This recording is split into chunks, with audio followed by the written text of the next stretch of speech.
USA से पहले कई कंट्रीज ने अफगानिस्तान को कॉन्कर करने की कोशिश की है। बीट ब्रिटिश, जिन्होंने ईयर 1839 से 1842 तक अफगानिस्तान में एंग्लो अफगान वॉर लड़ी थी और कुछ हद तक अफगानिस्तान को इन्वेड भी कर लिया था। But eventually one of the worst military defeats मिलने के बाद उन्होंने अफगानिस्तान से विड्रॉ कर लिया था। अगर बात रशिया की भी की जाए तो रशिया ने भी ईयर 1979 में अफगानिस्तान को इन्वेड किया था, पर फिर 9 सालों के बाद सोवियत यूनियन ने वहां से विड्रॉ कर लिया था और उनके मिलिट्री ट्रूप्स वहां से वापस चले गए थे। और अभी रिसेंटली जुलाई 2021 में we all know this thing that USA ने भी अफगानिस्तान से विड्रॉ कर लिया है और अब उनके भी मिलिट्री ट्रूप्स वहां से चले गए हैं। So the question comes that आखिर अफगानिस्तान में ऐसा क्या है जिसकी वजह से आज तक कोई भी कंट्रीज अफगानिस्तान को कॉन्कर नहीं कर पाई है। आज इस वीडियो में मैं इसी क्वेश्चन को आंसर करने की कोशिश करूंगा। But before starting the video, अगर आपको ये वीडियो इन्फॉर्मेटिव लगता है then do like and share this video ताकि ये वीडियो ज़्यादा लोगों तक पहुंच सके। और अगर आप चैनल पे नए हैं then feel free to subscribe to this channel. And now without wasting any time further, let's start the video.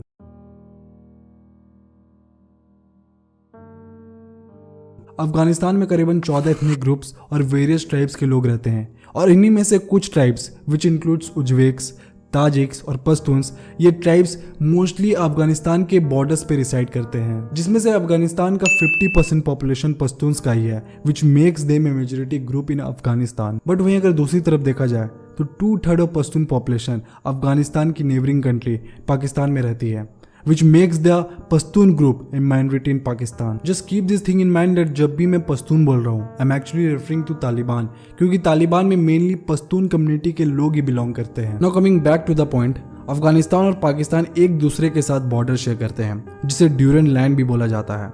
इस बाउंड्री को 1893 में ब्रिटिश अंपायर ने स्टैब्लिश किया था और इसी बाउंड्री के कारण पश्तून पॉपुलेशन का डिवीजन हो गया था। हाउएवर इस ड्यूरेंट लैंड को अफगानिस्तान ने आज तक अप्रूव नहीं किया है और अफगानिस्तान के लोग भी इस ड्यूरेंट लैंड को नहीं मानते हैं, जिसकी वजह से मेनली पश्तून कम्युनिटी के लोगों का इस बॉर्डर से आना जाना लगा रहता है, जिसकी वजह से पश्तून कम्युनिटी के लोगों का इंसर्जेंस अफगानिस्तान में बढ़ गया है। और अब हालत तो ये हो गई है कि पश्तून यानी कि तालिबान ने अफगानिस्तान को पूरी तरह से कैप्चर कर लिया है। The reason behind this is that जब भी कोई कंट्री अफगानिस्तान को इन्वेड करती है तो तालिबान के लोग अफगानिस्तान से भागकर बॉर्डर के इस पार पाकिस्तान के पश्तून एरियाज में आके छिप जाते हैं और यहाँ कुछ महीनों में रिकवर होने के बाद वो वापस फिर से रिग्रुप करते हैं और बहुत सारे नए लोगों को रिक्रूट करते हैं।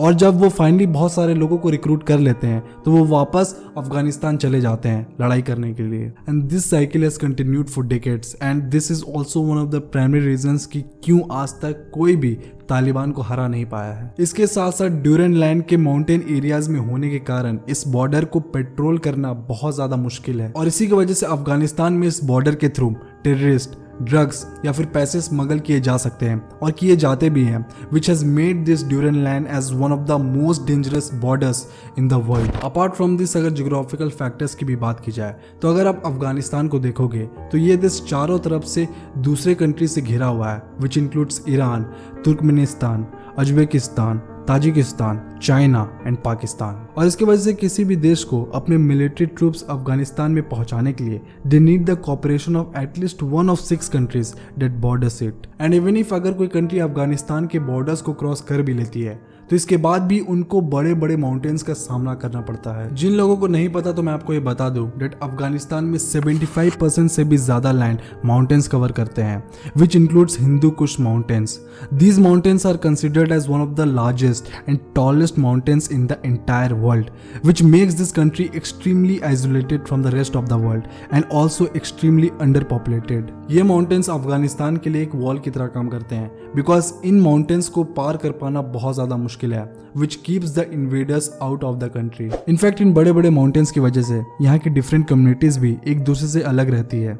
इनका रहन सहन, इनका कल्चर, इनका बिलीफ एक दूसरे से काफी अलग है और इसके वजह से यहाँ के लोगों में अफगानिस्तान के लिए पैट्रियटिज्म की भावना नहीं है। अफगानिस्तान में डिफरेंट कम्युनिटीज के लोग आपस में उतना ज्यादा मिलते नहीं है as it is really difficult to travel between mountains. और इसी सेपरेटिज्म की वजह से यहाँ पे किसी भी गवर्नमेंट का कंट्रोल अफगानिस्तान में पूरी तरह से नहीं रहता है। इसमें आप यूएसए के रिसेंट एग्जांपल को भी देख सकते हो। यूएसए ने अफगानिस्तान को 2001 में इन्वेड किया था लगभग 20 साल तक अफगानिस्तान में रहने के बाद भी USA government failed to take full control over Afghanistan. In fact अगर तालिबान की भी बात की जाए तो तालिबान भी अफगानिस्तान को पूरी तरह से कंट्रोल नहीं कर सकता है। And all this extreme factors is the reason why it's almost impossible for any country to conquer Afghanistan. Thanks for watching this video. I hope आपको ये वीडियो पसंद आया।